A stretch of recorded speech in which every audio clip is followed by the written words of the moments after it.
세상엔 부모의 재산을 탐내는 불효자들이 참 많죠. 애매한 유언장, 공증, 현실법, 각기 다른 시선으로 봐야 했던 아내들과 남매의 지분, 언론에 소개되었던 복잡한 사연이네요. 세상엔 사이 좋은 형제, 남매, 자매도 많지만 사이 나쁜 관계도 흔하죠. 오늘은 한 가정을 풍비박산나게 만들었던 저희 친오빠에 대한 이야기를 들려드릴까 합니다. 엄마, 지금 아빠를 봐. 오빠가 한 행동을 보라고. 이래도 오빠가 좋아? 제발 그 사람들이랑 연락도 인연도 끊으면 안 돼? 오빠랑 연락 안 하던 10년간 조용하고 좋았잖아. 그런데 갑자기 나타난 오빠 때문에 집안 꼴이 이게 뭐야? 진짜 풍비박산 나는 꼴 보고 싶어?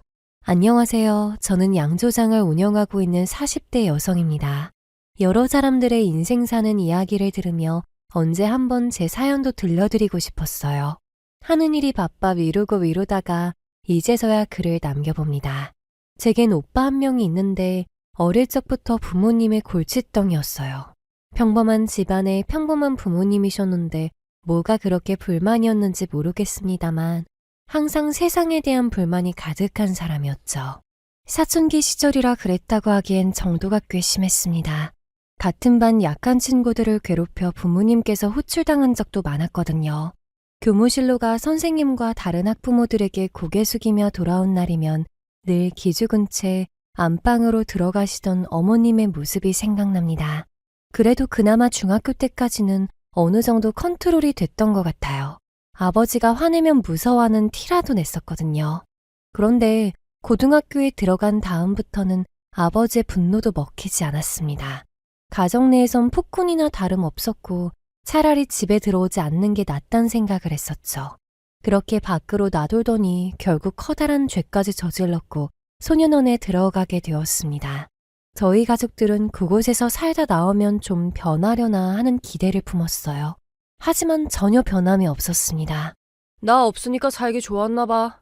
이게 어디서 오빠가 왔는데 퍼질러 누워있어, 어? 빨리 가서 라면이나 끓여와. 어쭈 꼬라보냐? 네가 아직 덜 맞았지? 집에 돌아오자마자 제 등을 치며 시비를 거는데 이 사람은 절대 바뀔 수 없겠구나 싶었습니다. 그 후로 저와 아버지는 거의 오빠를 버리다시피 했던 것 같아요. 무슨 짓을 하고 다니든 신경 쓰지 않고 우리 집에 피해만 주지 말아라 하는 심정이었습니다. 하지만 어머니는 좀 달랐던 게 항상 오빠 뒤를 따라다니며 교화시키기 위해 애쓰셨어요. 그 과정에서 폐륜적인 말도 들었지만 포기하지 않으셨습니다. 그도 그럴 게 어머니의 자랑은 든든한 아들이었거든요. 신혼 초부터 시댁에 함께 살면서 꽤 힘든 시집살이를 하셨다고 들었습니다. 그 시절엔 그게 잘못된 줄도 모르고 살잖아요. 어머니도 그런 분이셨기에 참으면서 사셨다고 합니다. 그렇게 고된 시집살이에 지쳐갈 때쯤 오빠를 임신하자 귀한 아들 가졌다며 할머니 태도가 바뀌었나 봐요. 그런 환경에서 지내다 보니 자연스럽게 오빠라는 존재가 어머니의 구세주처럼 변해갔던 것 같습니다. 친할머니와 할아버지 모두 일찍 돌아가셔서 시댁살이가 사라졌음에도 불구하고 말이죠. 그렇게 오빠가 20살이 되던 해 돌연 한 여자를 데려와서는 자기랑 결혼할 사람이라고 하더군요. 그러면서 당연하게 집을 해달라고 요구하는 겁니다. 집을 해주거나 아니면 1억을 달라고 우기는데 갑자기 그 큰 돈이 어디서 생기겠나요? 당시 아버지께선 양조장을 운영하면서 생계를 꾸려가고 있었는데 수익이 엄청날 정도로 크진 않았습니다. 직원들 월급 주고 월세 내고 하면 한 달 생활비 정도 버는 수준이었죠. 그렇기에 결혼은 네 자유지만 집에서 보태줄 수 있는 건 아무것도 없다고 말씀하셨습니다. 그랬더니 오빠의 반응은 예상하셨듯이 난리가 났어요. 귀한 아들내미 결혼한다는데 집 하나 못 해준다는 게 말이 돼? 돈 1억도 없어? 대체 인생을 어떻게 살면 현금 1억이 없냐? 대출이라도 내서 주든가.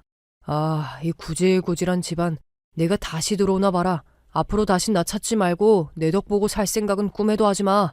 지금까지 오빠로 인해 입은 피해만 한둘이 아닌데 본인 덕 볼 생각하지 말라니 참 어이없는 말이었어요.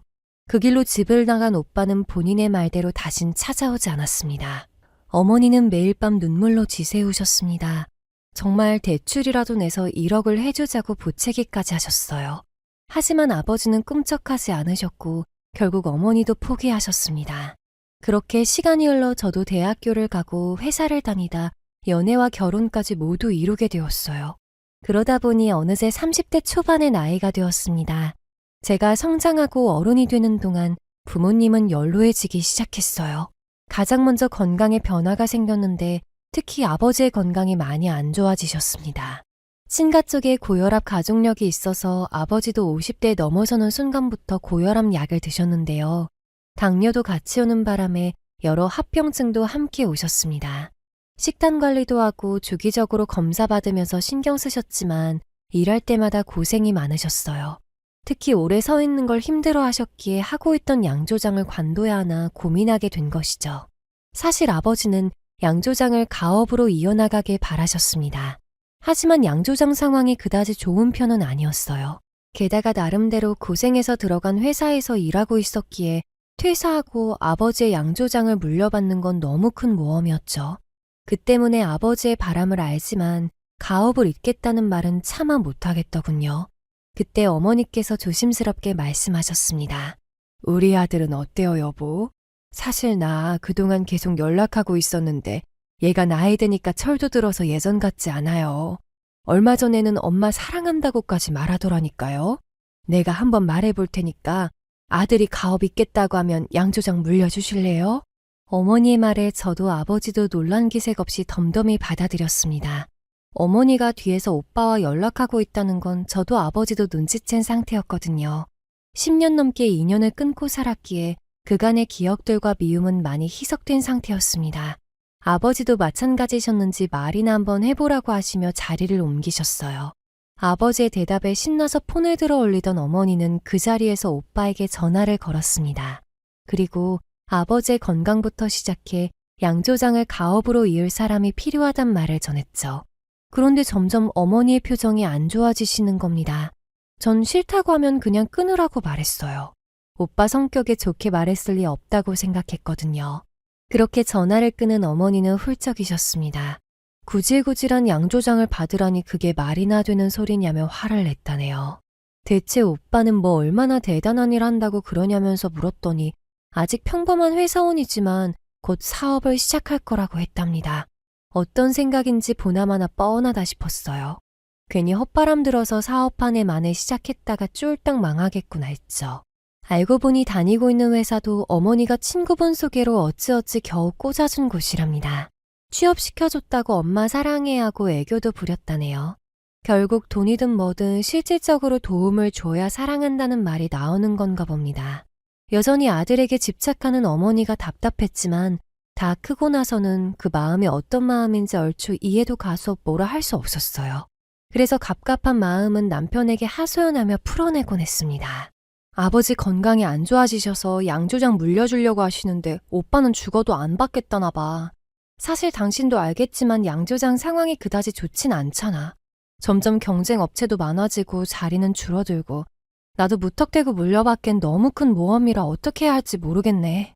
남편은 제 이야기를 들으며 고개를 끄덕였습니다.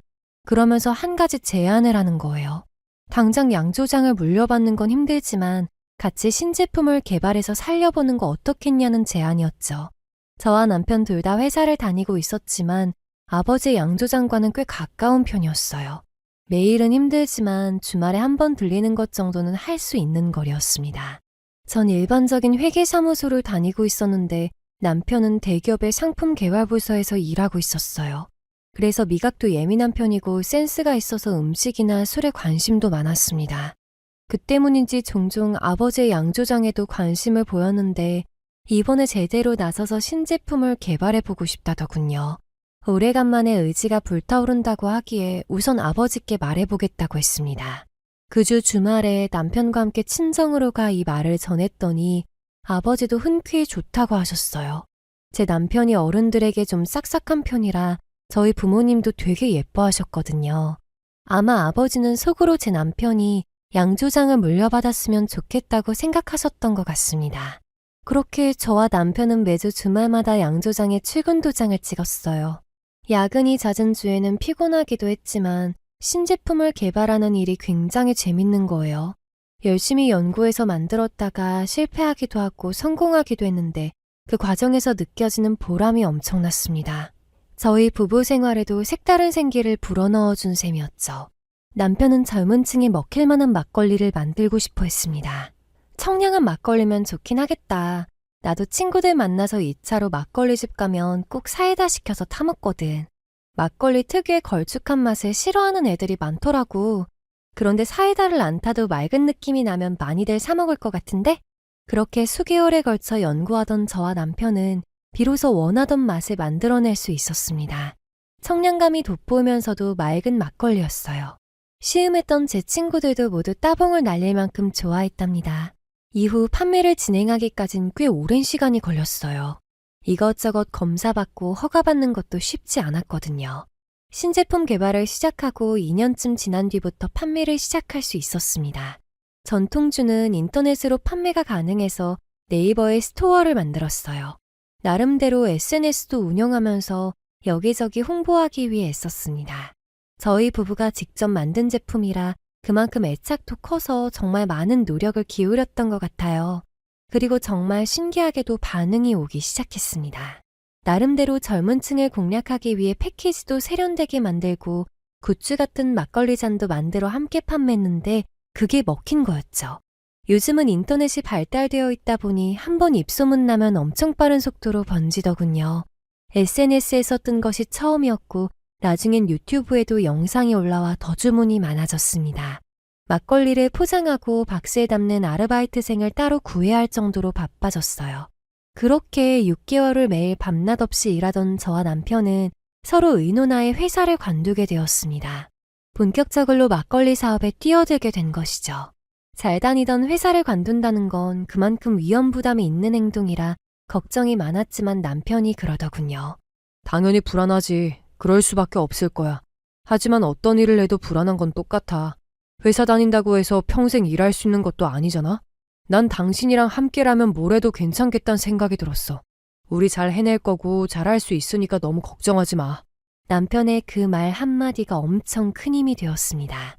매번 안정적인 길만 선택하면서 살아왔던 저에게 막걸리 사업은 아주 불안한 요소였지만 그만큼 인생의 재미를 더 느꼈던 순간이기도 했어요. 저희에게 양조장을 내어주셨던 아버지는 아무것도 요구하지 않으셨습니다. 신제품 개발부터 시작해 판매까지 오로지 저와 남편의 손으로 이룬 것이라면서요.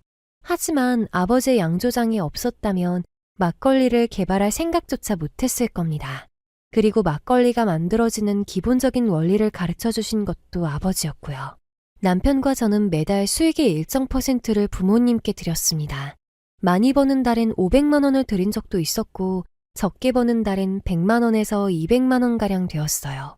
부모님껜 매달 수익을 공평하게 공개했습니다. 저희에게 양조장을 맡기신 만큼 어떻게 운영되고 있는지 보여드리는 게 맞다고 생각했거든요. 하지만 그러지 말 걸 그랬다며 후회하는 일이 생기게 되었습니다. 바로 어머니 독단적인 행동 때문이었어요. 오빠와 뒤에서 수시로 연락하던 어머니는 저희가 양조장을 받아 운영하면서 큰 수익을 내고 있다고 말한 겁니다. 신제품을 개발하고 그걸로 수익을 내고 있다는 모든 이야기는 생략하고 단순히 양조장 가업을 이어받아서 대박이 났다고만 하니 오빠가 난리 난 거죠. 바로 그 다음날 한 여자랑 같이 저희 신혼집에 들이닥친 거예요. 이야기를 나눈 다음에야 그 여자가 새언니란 걸 알게 되었습니다. 솔직히 그 양조장 우리 남편이 받기로 되어 있던 거잖아요. 지금 회사 일 때문에 바빠서 가업 있는 거 좀 미뤘던 건데 그 사이에 끼어들어서 홀라당 뺏어가다니 신호도 너무한 거 아니에요? 좋게 말할 때 내놓는 게 좋을 거예요. 끼리끼리라는 말이 정말 맞는 말이더군요. 어쩜 새언니도 저렇게 오빠랑 똑같은 사람인지 신기했습니다. 구질구질한 양조장이라며 험한 말할 때는 언제고 이제 와선 제가 홀라당 뺏어간 거라뇨. 어쩜 저렇게 말이 확확 바뀌나 싶었어요. 오빠는 새언니 옆에 서서 저거는 어릴 때부터 욕심이 많았다며 저를 헐뜯고 있었습니다. 그때 제 옆에 있던 남편이 앞으로 나섰어요.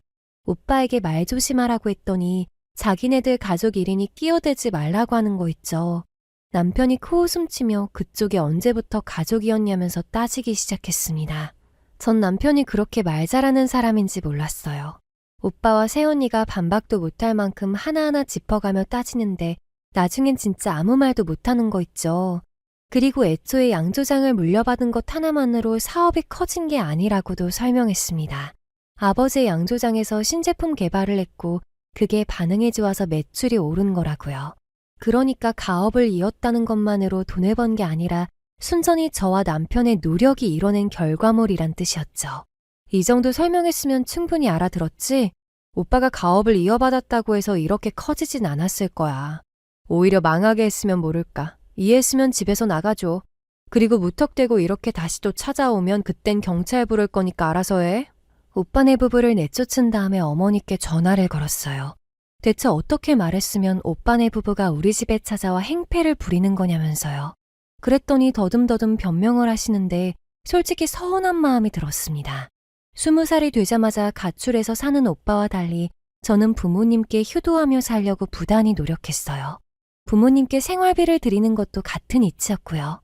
반면에 오빠가 한 거라곤 피해 입힌 것뿐인데 늘 어머니의 1순위는 오빠라는 게 서운했습니다.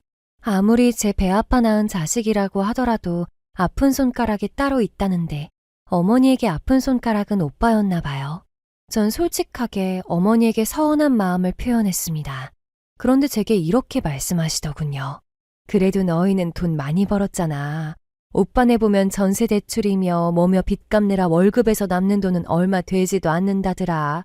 적금도 하나 없대. 안쓰럽지 않니? 그냥 그 막걸리 만드는 기술 좀 알려주고 같이 돈 벌면 좋겠는데 어떻게 안 될까?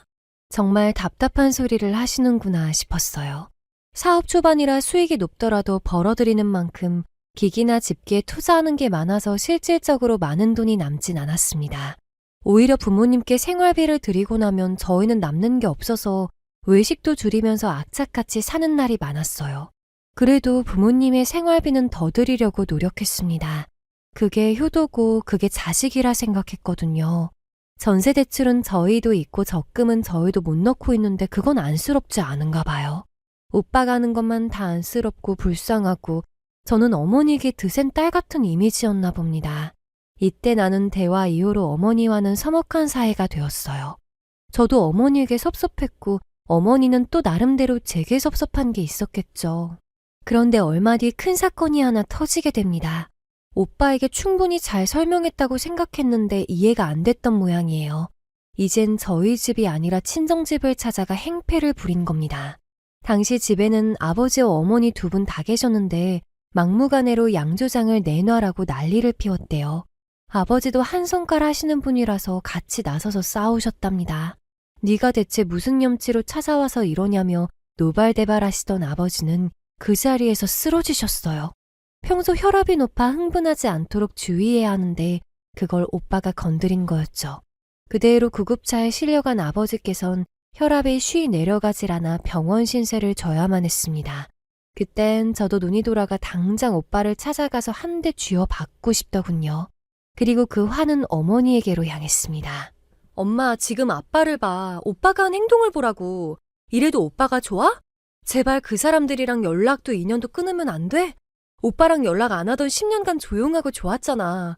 그런데 갑자기 나타난 오빠 때문에 집안 꼴이 이게 뭐야? 진짜 풍비박산 나는 걸 보고 싶어? 쓰러져 잠들어 계신 아버지의 손을 붙잡으며 울부짖었습니다. 어머니도 그땐 아무런 말 못하시고 눈물을 훔치시더군요. 그런데 더 어이없는 건 뭔지 아세요? 아버지는 오빠 보는 앞에서 쓰러졌었고 구급차에 실려가는 것까지 다 봤다고 들었습니다. 그러니까 지금 저 때문에 혈압이 올라 병원 신세를 지고 있다는 걸 다 안다는 소리죠. 그런데 제게 문자로 그러는 겁니다. 양조장을 본인에게 주지 않으면 고소할 거고 너 그 사업 망하게 만들 거라고요. 말 그대로 저한테 협박을 하는 거예요. 이게 인간이 할 수 있는 짓일까요? 적어도 아버지를 향한 존경심이라도 아니 부모님을 향한 마음이 조금이라도 있다면 절대 할 수 없는 행동이라고 생각합니다. 남편도 이쯤 되니 사람 취급해주면 안 되겠다고 하더군요. 저도 같은 생각이었고 이제 진짜 또 이런 일을 벌이면 가만히 있지 않겠다고 다짐했습니다. 그리고 애초에 고소할 거리도 안 되는 일이었어요. 막걸리에 대한 상표권과 브랜드명 모두 법적으로 등록을 해둔 상태고 그 권리는 저와 남편 앞으로 되어 있었거든요. 재산을 물려받은 것도 아니고 저희 스스로 만든 창작물이었기에 오빠가 권리를 요구할 수 있는 건 아무것도 없었습니다. 괜히 겁먹게 만들기 위해 고소니 뭐니 떠들어댄 것이었죠. 그래서 별일 없으리라 생각했는데 참 희한한 부분에서 건드리더군요. 첫 시작은 위생점검이었습니다. 제 막걸리를 사먹고 장염에 걸렸다면서 구청에 신고한 거 있죠. 진짜 이런 식으로 나오면 나도 가만 못 있어. 우리 집 막걸리 먹어본 적은 있어? 왜 이렇게 회방 놓고 싶어 안 달란 건데? 무고죄도 죄인 거 알지? 이런 식으로 일하는데 피해 입히면 우리도 고소하는 수밖에 없어. 오빠는 콧방귀 끼면서 본인이 신고한 거 아니라고 거짓말을 했습니다. 하지만 정황상 오빠가 신고자인 게 분명했고 억울해하는 투가 아니라 비꼬듯이 말하는 게 더 확신을 가져다 주었죠. 이때부터 강박적으로 모든 걸 기록에 남기기 시작했습니다. 양조장의 CCTV도 화질 선명한 걸로 바꾸고 차 블랙박스도 오래 녹화되는 장비로 바꿨죠. 그 당시 아이폰을 쓰고 있어서 통화 녹음도 안 됐는데 바로 갤럭시로 교체해서 전화하면 바로 통화 녹음이 되도록 설정해 두었습니다. 그리고 아버지와 어머니, 남편의 폰도 모두 자동 녹음 기능을 켜두었어요. 법적으로 대처하려면 어떻게든 증거를 남겨둬야 한다는 걸 배웠거든요. 그러던 어느 날이었습니다. 그날도 어김없이 퇴근하고 아버지를 만나러 병원에 갔는데 평소와 뭔가 다른 모습이신 겁니다. 말을 걸어도 대충 어물쩍 대답하시고 멍하니 허공만 바라보고 있는 게 평소의 아버지와는 달라도 너무 달랐죠. 당장 의사 선생님을 호출하고 뭔가 이상하다고 설명해드렸더니 이것저것 검사하기 시작했습니다. 그리고 이런 말씀을 하셨어요. 고혈압과 당뇨가 심해지셔서 뇌혈관 쪽에도 문제가 생긴 것 같습니다. 그래서 치매 증상이 나타난 것 같아요. 일시적일지 얼마나 갈지는 추후 상황을 봐야지 알겠지만 상황이 좋진 않습니다. 더 이상 안 좋은 일은 없겠지 쇠뇌하며 살아갔는데 정말 절망적인 말이었습니다. 아버지가 치매에 걸리실 줄은 꿈에도 생각지 못했어요. 한동안은 아버지 얼굴만 봐도 눈물이 흘러나왔습니다. 언젠간 제 얼굴마저 잊어버리실까봐 일부러 더 자주 방문했습니다. 괜히 한마디 더 걸고 괜스레 옛날 이야기를 꺼내며 대화했던 기억이 나네요. 다행히 저와 남편, 어머니의 얼굴은 기억했기 때문에 자주 찾아뵐 수 있었습니다. 간혹 가족들의 얼굴을 다 잊고 난동을 부리는 경우가 있는데 그럴 땐 보고 싶어도 자극하면 안 돼서 자주 찾아뵐 수 없다고 하더군요. 그보다는 나은 케이스였던 거죠. 그리고 또 다행이었던 건 남편이 야심차게 준비한 두 번째 신제품도 결과가 좋았던 거였습니다. 믿고 구입하신 고객님들이 호평을 남겨주셔서 주문이 계속 이어졌어요. 그 덕분에 아버지의 병원비도 마련할 수 있었고 더 좋은 병원에 모실 수 있었습니다. 아버지의 병세는 더 악화되거나 호전 없이 유지되어 몇 개월간은 그나마 평온하게 보냈죠. 하지만 늘 사건 사고는 방심하고 있을 때 터지기 마련입니다. 저희 집의 원흉이었던 오빠의 문제였어요.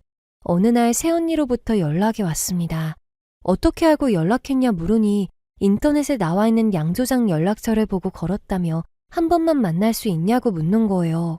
그쪽이랑 제가 좋은 일로 마주한 적도 없고 서로 얼굴 보면 화만 날 텐데 굳이 만나야 하나요?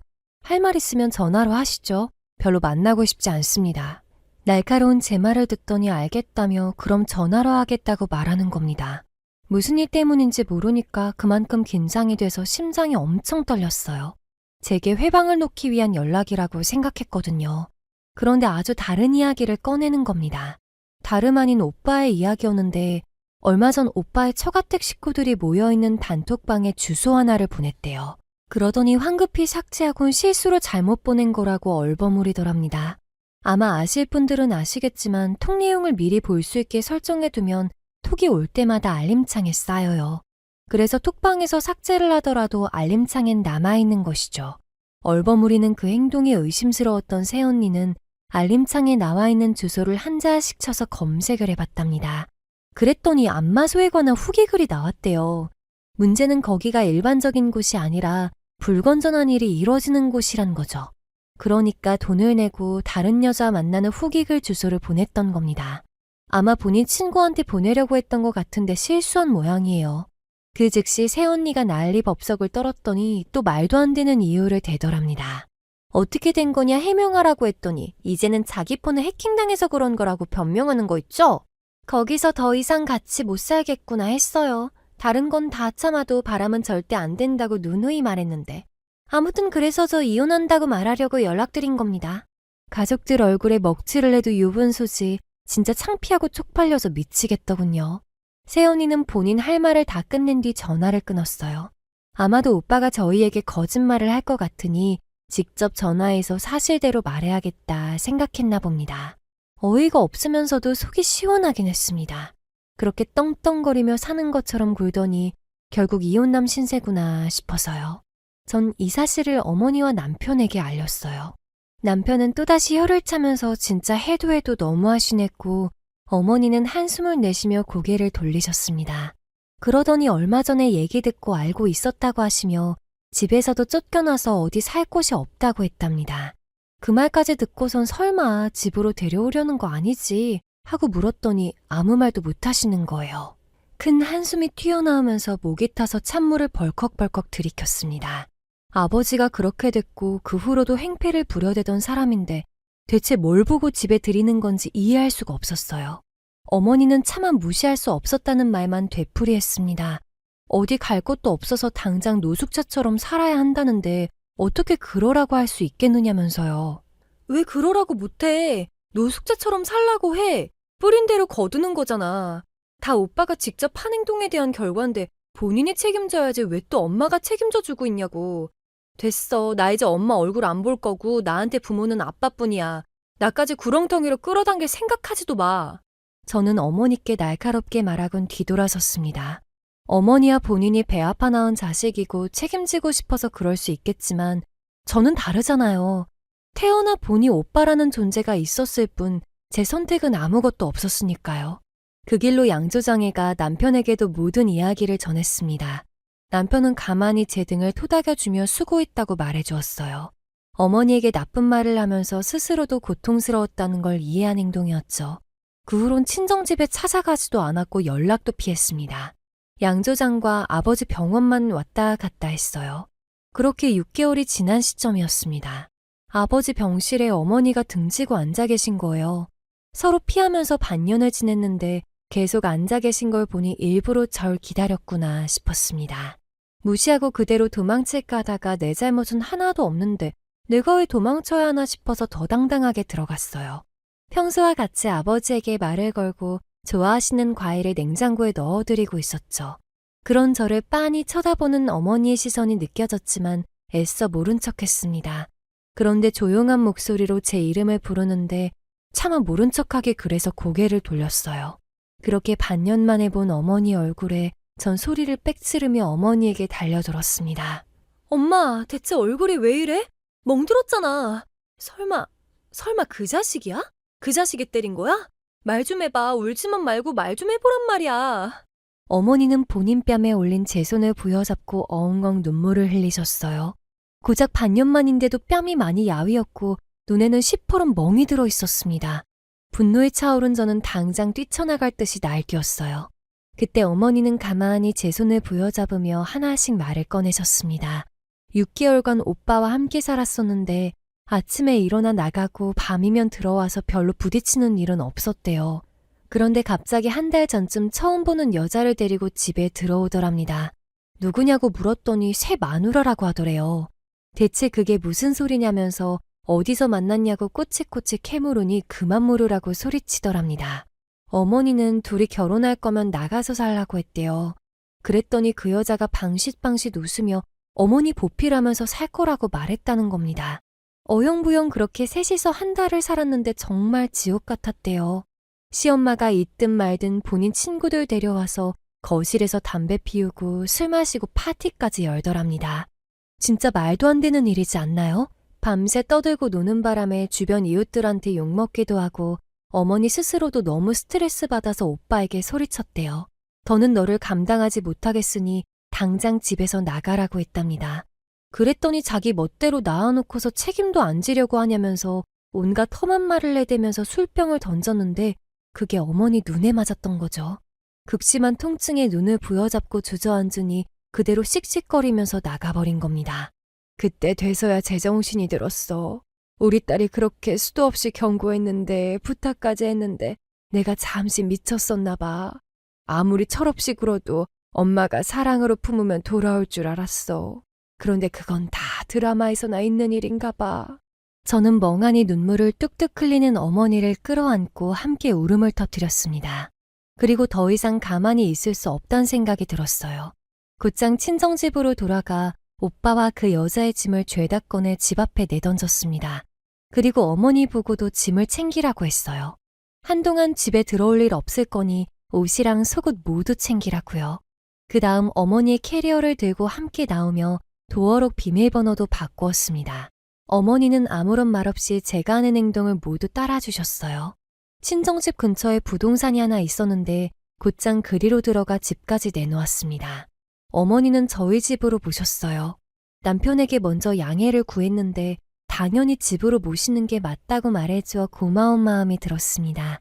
그날 밤 남편이 퇴근하고 돌아왔을 때 어머니는 염치 없다며 부끄러운 모습 보여서 미안하다고 말씀하셨어요. 남편은 가만히 어머니의 손을 붙잡으며 지금이라도 알아서 다행이라며 다시는 그런 일 벌어지지 않게 지켜드리겠다고 했습니다. 저는 대신 인터넷으로 판매 중인 막걸리 스토어를 관리해줄 직원을 구했어요. 앞으로 당분간은 계속 바빠질 거라 예상했거든요.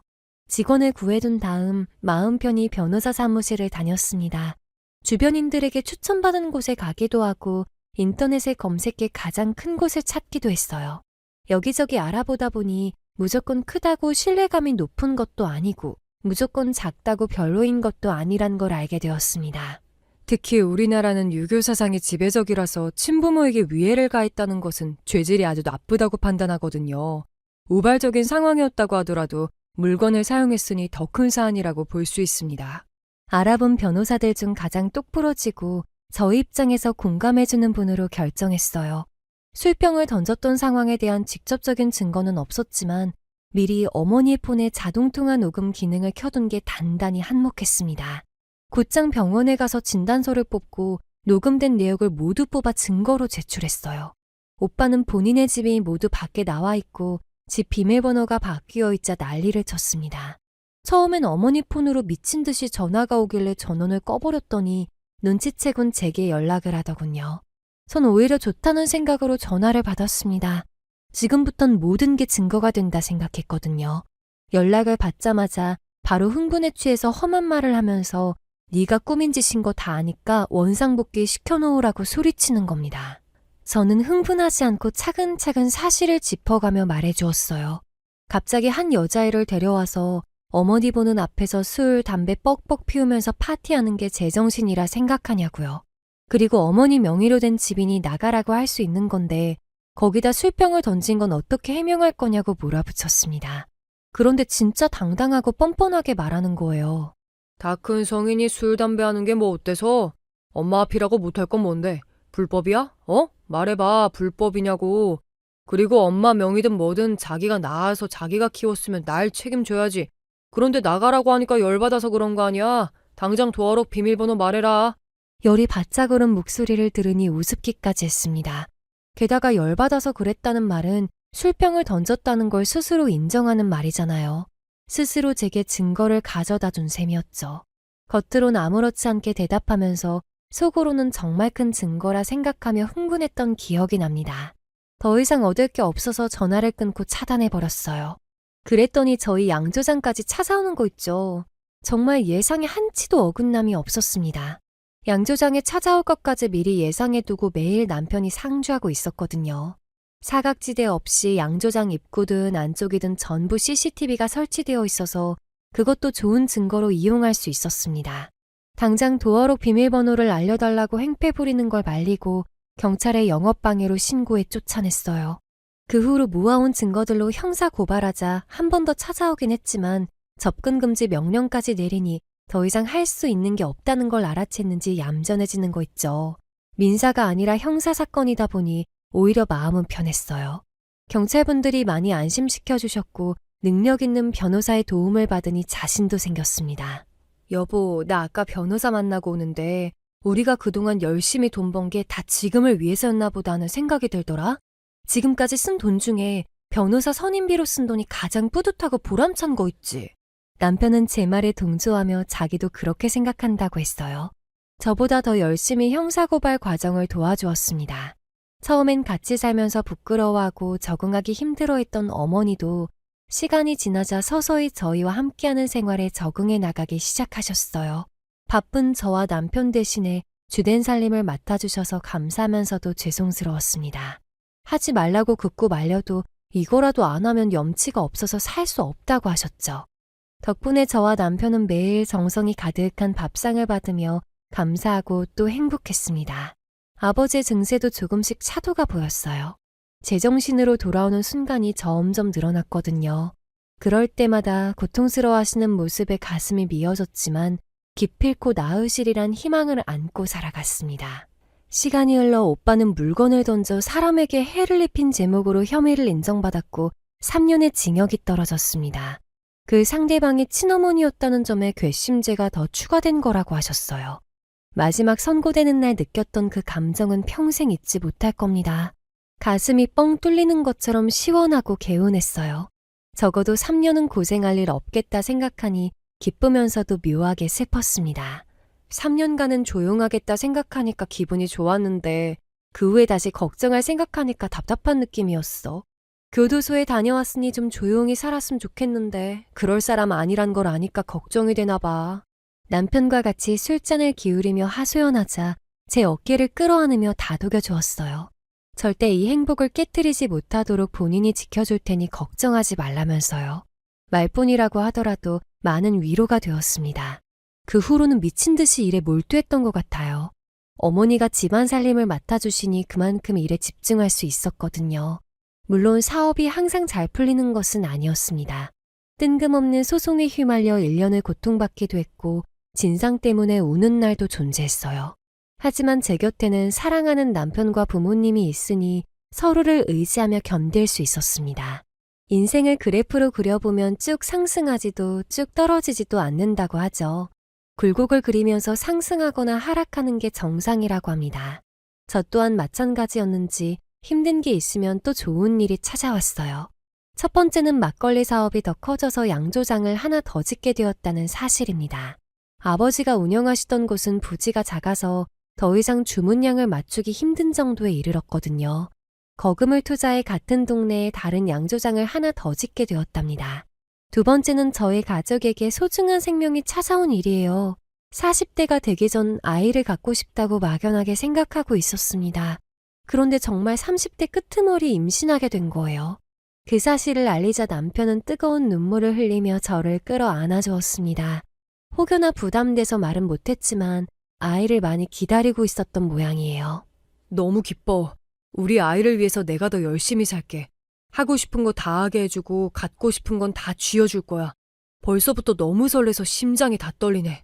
설레하는 남편의 모습을 보니 저도 기쁜 마음이 들었습니다. 어머니도 박수를 치며 드디어 할머니가 되는 거냐며 즐거워하셨어요. 그리고 아버지 병실에 가서도 이 사실을 알렸습니다. 치매로 인해 제정신이 아닌 상태셨지만 제가 내민 초음파 사진을 쥐고 한참 바라보셨어요. 그러면서 예쁘다고 한마디 하셨는데 그게 엄청 뭉클하게 느껴졌습니다. 아버지가 제정신이었대도 그렇게 말씀해 주셨을 것 같았거든요. 그렇게 사랑스러운 딸이 태어났습니다. 처음부터 우량아였어서 낳는데 고생은 많이 했지만 그만큼 딸아이와 만났을 때의 감격은 이루어 말할 수 없었어요. 고통의 눈물은 희열의 눈물로 뒤바뀌었고 이 세상 그 무엇보다 소중한 존재로 느껴졌죠. 아이는 참 빨리 자란다는 말 많이들 들어보셨을 겁니다. 저도 직접 키우면서 실감할 수 있었어요. 엉엉 울기만 하던 아이가 어느새 돌잔치를 하고 그렇게 3년이라는 세월이 지났습니다. 오빠의 징역이 끝나는 날엔 묘하게 집안에 정막이 감돌았어요. 모두가 두려워하면서도 아무 일이 일어나지 않기만을 바라고 있었습니다. 그런데 의외로 그 어떤 연락도 컨택도 없었어요. 한 달, 두 달, 1년이 지나가도록 말입니다. 그쯤 되니 저도 긴장을 풀고 살아가게 되었어요. 아이를 키우는 데에도 정신이 없어서 이거저거 생각할 겨를이 없기도 했습니다. 오빠라는 존재가 잊혀질 무렵 다시금 떠올리게 되는 사건이 터지고 말았어요. 아이와 함께 집에 있을 때 갑자기 어머니에게 연락이 왔습니다. 혹시 요양병원 옮겼어? 나 지금 병원에 왔더니 어제 퇴원했다는데? 간호사한테 물어보니까 다른 병원으로 옮기겠다고 보호자가 직접 데려갔대. 전 이게 대체 무슨 소린가 했습니다. 보호자라 함은 저와 어머니 둘뿐인데 둘 다 데려간 적이 없는데 퇴원이라뇨. 당연히 전 그런 적 없다며 잘못된 거 아니냐고 다시 알아보라고 했습니다. 그랬더니 확실히 보호자가 데려간 게 맞대요. 호적상 확인까지 시켜줬답니다. 그러자 오빠의 얼굴이 떠오르면서 뒷덜미에 소름이 돋아나더군요. 예전에 사용하던 오빠 전화번호는 이미 결번인 상태였습니다. 정신없이 경찰서로 뛰쳐들어갔어요. 감옥에 살던 오빠가 우리 아버지를 데려갔다고 울면서 소리쳤습니다. 그땐 온몸이 벌벌 떨렸던 것 같아요. 어떤 목적으로 그런 건지 대체 뭘 위해서 아버지를 데려갔는지 가늠조차 되지 않았습니다. 교도소로 보낸 것에 대한 보복이라 생각하니 끔찍한 상상까지 하게 되더군요.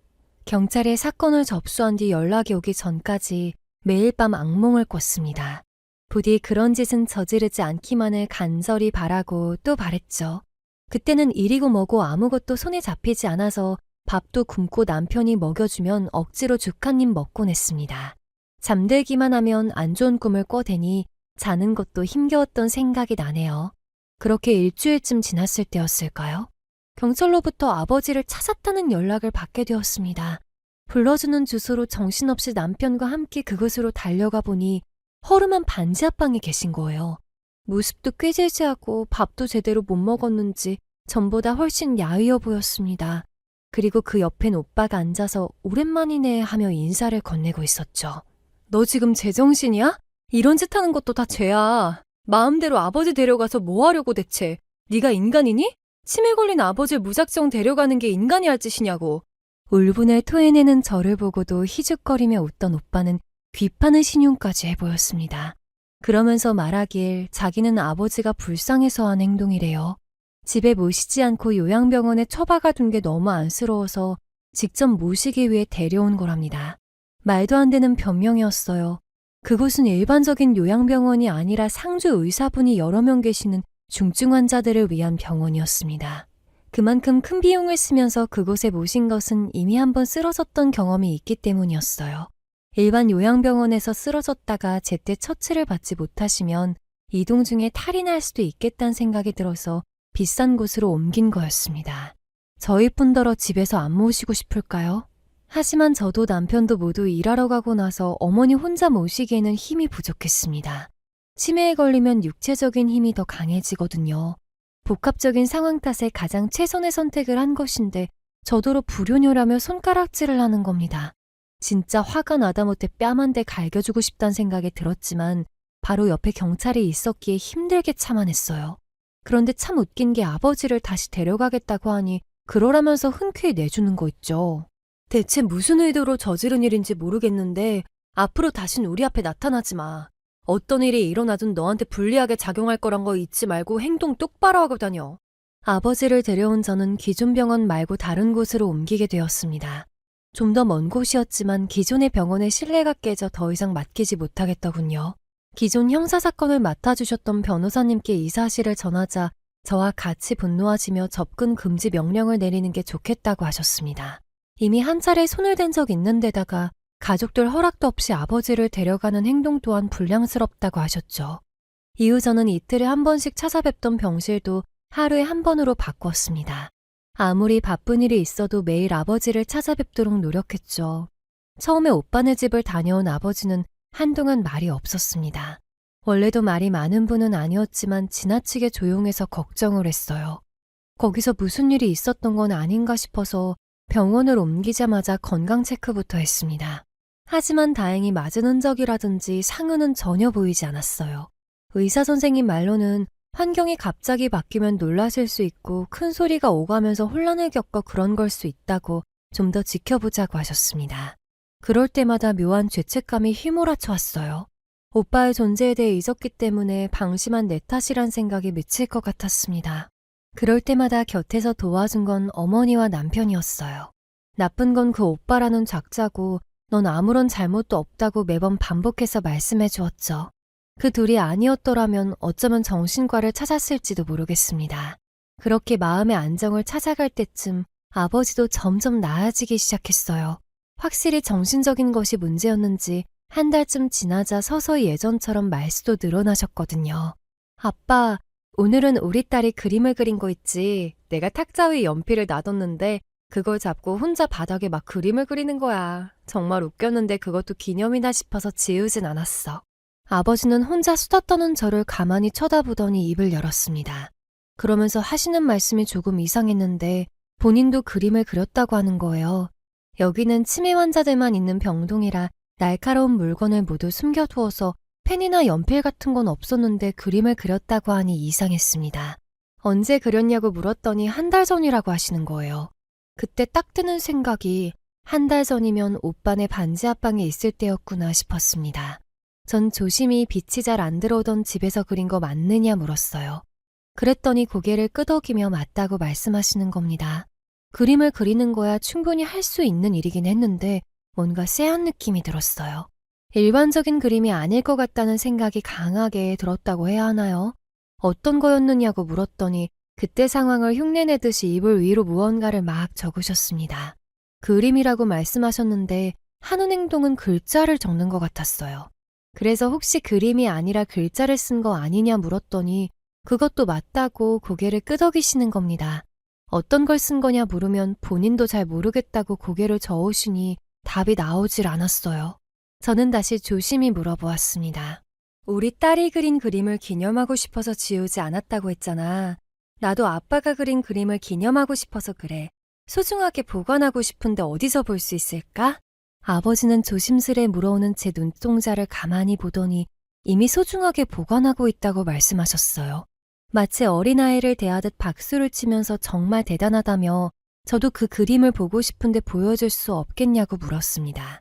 조금만 아버지가 싫어하는 말을 하거나 예민하게 반응하면 주려던 것도 뺏어버리시는 걸 알기에 정말 조심스럽게 행동했어요. 그랬더니 다행히 제 행동이 통했는지 주섬주섬 매트리스 아래를 뒤지시는 겁니다. 힘겨워하시기에 대신 매트리스를 들어 올리니 그 아래에 한 서류 봉투가 들어있었어요. 그걸 꺼내든 다음부터 심장이 어찌나 빨리 뛰던지 입 밖으로 튀어나갈 것만 같았습니다. 조심히 봉투를 열고 안에 든 종이를 꺼냈어요. 딱 한 장으로 이뤄진 종이였고 그곳엔 정말 아버지가 쓴 것처럼 삐뚤빼뚤한 글자가 남겨져 있었습니다. 그 종이는 다름 아닌 유언장이었어요. 오빠에게 전 재산을 다 물려주겠다는 내용이었습니다. 사람이 감당 안 될 만큼 열받으면 울음이 난다는 걸 그제야 처음 알았어요. 화가 나는 와중에도 이 종이를 훼손하면 안 된다는 생각에 봉투 안에 집어넣곤 주먹을 꽉 쥐고 엉엉 울었습니다. 어떻게 아버지를 끌고 가서 전 재산을 본인에게 준다는 유언장을 쓰게 만들 수 있나요? 전 복도로 뛰쳐나와 남편에게 전화를 걸었습니다. 여보, 걔 진짜 사람 아니야. 내가 지금 뭘 본 줄 알아? 아빠가 쓴 유언장을 봤어. 한 달 전에 오빠 반지 앞방에 끌고 갔을 때 대체 왜 그런 짓을 벌였나 궁금했었잖아, 우리. 걔 거기서 아빠한테 유언장 쓰게 만들었어. 지한테 전 재산 다 주겠다는 유언장을 말이야. 울분에 쌓인 눈물을 토해내며 더듬더듬 사실을 전달하고 나니 온몸에 힘이 빠지더군요. 예상한 것보다 더 악질이구나.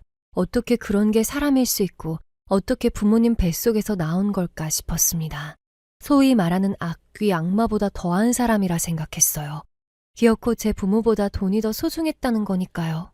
어머니는 이 이야기를 듣고 거진 실신하듯 쓰러지셨습니다. 제 배 아파 낳은 자식이 이렇게 나올 줄은 생각도 못했다며 한탄하셨죠. 진작에 인연을 끊고 멀어졌어야 했다며 제게 다시 미안하다는 말씀을 하셔서 그저 서로 끌어안고 울음을 토해냈습니다. 그런데 참 하늘도 무심하시죠. 유언장을 발견하고 이 문제로 변호사와 상담하며 시간을 보내던 때 아버지가 돌아가시게 됩니다. 급성으로 뇌경색이 온 게 사망 원인이었어요. 각종 성인병을 앓고 계셨기에 혈관이 불안하다는 건 알고 있었지만 갑자기 이렇게 죽음이 찾아올 줄은 꿈에도 몰랐습니다. 알았더라면 변호사를 만나느라 시간을 보내지 않고 계속 아버지의 곁에서 대화를 나누고 사랑한다 말씀드렸을 텐데요. 그렇게 아버지의 장례식을 치르던 이틀차 때 오빠가 나타났습니다. 꼴에 상복으로 갖춰입고 껄렁거리면서 안으로 들어오더군요. 제 아버지가 돌아가셨다는데 얼굴엔 슬픔보다 오히려 기쁨이 가득해 보였습니다. 누구보다 그게 티가 나서 정말 화가 나 미쳐버릴 것 같았어요. 하지만 그런 저보다 어머니가 먼저 달려들었습니다. 네가 어디라고 여길 와. 네가 어디라고. 애미 때린 것도 모자라서 이제 애비 간까지 모조리 다 빼갈 셈이냐? 네가 어떻게 그럴 수 있어. 우리가 널 어떻게 키웠는데 이렇게 해괴망측한 일을 다 저지를 수가 있냐고. 어머니의 눈물 섞인 울음이 장례식장을 울렸고 모든 이들이 오빠를 바라봤습니다. 저 같으면 쪽팔려서라도 도망갈 텐데 역시 인간 아닌 건 반응도 다른 거 있죠. 그 시선을 즐기듯 당당하게 서서는 낳아달라고 하지도 않았고 키워달라고 하지도 않았는데 멋대로 낳고 키운 부모 잘못이랍니다. 자기는 그래서 태어날 때부터 부모가 원망스러웠대요. 애초에 날 때부터 성격에 문제가 있었구나 하는 생각이 들었습니다. 그때 당시에는 유난이라 생각해서 하지 않았지만 요즘은 어린이 때부터 성격 검사나 인성 검사를 한다고 들었어요. 만약 지금 어린 오빠를 데려다가 검사를 해본다면 분명히 인격 장애로 나올 거라 생각합니다. 그걸 모르고 일평생 키운 어머니와 아버지가 안타까웠어요. 솔직히 말해 뒤통수 맞은 거나 다름없잖아요. 나름대로 장손이라고 얼싸안고 귀하게 키웠는데 이런 식으로 나올 줄은 몰랐을 테니까요. 특히 오빠의 존재를 무지막지하게 좋아하던 친할머니 생각이 났습니다. 힘든 시집살이를 시키셨던 친할머니가 하늘에서 이 장면을 보면서 어떤 생각을 할까 싶었죠. 오빠는 당당하게 아버지의 유언장이 있으니 양조장이고 땅이고 뭐고 남긴 건 다 가져가겠다고 했어요. 저는 치매에 걸린 아버지가 제대로 무슨 뜻인지는 알고 썼겠냐며 보나마나 오빠가 불러주는 대로 썼을 거니 유언장은 무효라고 소리쳤습니다. 그랬더니 이미 증인까지 옆에 끼우고 유언장을 썼고 공증까지 받았으니 아무런 문제가 없다는 거예요. 그 유언장 쓸 때 아빠 제정신이었어. 잠시 정신 돌아왔을 때 써준 거야. 그동안 제대로 뒷바라지 못해준 거 미안하다면서 대신 유산이라도 다 주고 싶다고 직접 쓴 거라니까. 강압적으로 하는 건 아무것도 없단다 동생아. 알지도 못하면서 씹으려? 증인이며 공증이며 뭐며 말하는 거 보니까 저 나름대로 법률을 알아봤던 모양이에요. 하지만 하나만 알고 둘은 모르는 상황이었습니다. 원래 유언장은 법적 효력을 인정받더라도 전 재산을 한 명에게 몰아주는 건 대한민국 민법이 허락지 않거든요. 그런 유언장이 있다고 하더라도 유류분 청구 소송을 걸면 법정 상속분을 돌려받을 수 있습니다. 전 더 이상 아버지의 장례식이 망쳐지는 게 싫어서 알겠으니 일단 꺼지라고 말했어요. 장례 끝나면 조만간 변호사랑 같이 방문할 테니 얼른 양조장 내놓을 생각이나 하라면서 가는 거 있죠. 그땐 얼굴을 보는 것만으로도 치가 떨려서 구역질이 나올 정도였습니다. 그래도 어찌어찌 장례를 잘 마무리했어요. 평소 산과 들, 자연을 사랑하셨던 아버지의 뜻을 본받아 수목장으로 모셨습니다. 모든 절차가 끝난 다음부턴 본격적으로 칼을 갈기 시작했어요. 그 유언장이 무효인 걸 증명하기 위해서 준비해야 할 것들이 많았거든요. 모든 이야기를 다 들은 변호사는 보나마나 무조건 무효로 처리될 거라고 하셨습니다. 다만 유언자의 의사 능력이 없음을 증명해야 하는데 그 과정이 쉽진 않겠다고 하셨죠. 할 수 있는 데까지 무조건 하겠습니다. 그 인간이 의수되는 꼴 절대 못 봐요. 누가 봐도 아버지를 데려가 강제로 쓰게 만든 게 틀림없습니다. 꼭 증명해 보일게요. 유언장 무효 소송을 진행하면서 정말 힘든 일도 많았습니다. 이렇다 할 증거로 채택될 만한 게 없어서 작은 증거 토막 하나라도 있으면 파고들어야 했죠. 법적 효력이 없음을 주장하려면 유언 능력이 없었음을 입증해야만 했거든요. 기존에 다니던 요양병원에서 의사와 간호사 선생님들의 진술서를 받고 다니고 그간 아버지와 오빠의 사이가 나빴음을 증명할 증거들도 준비했습니다.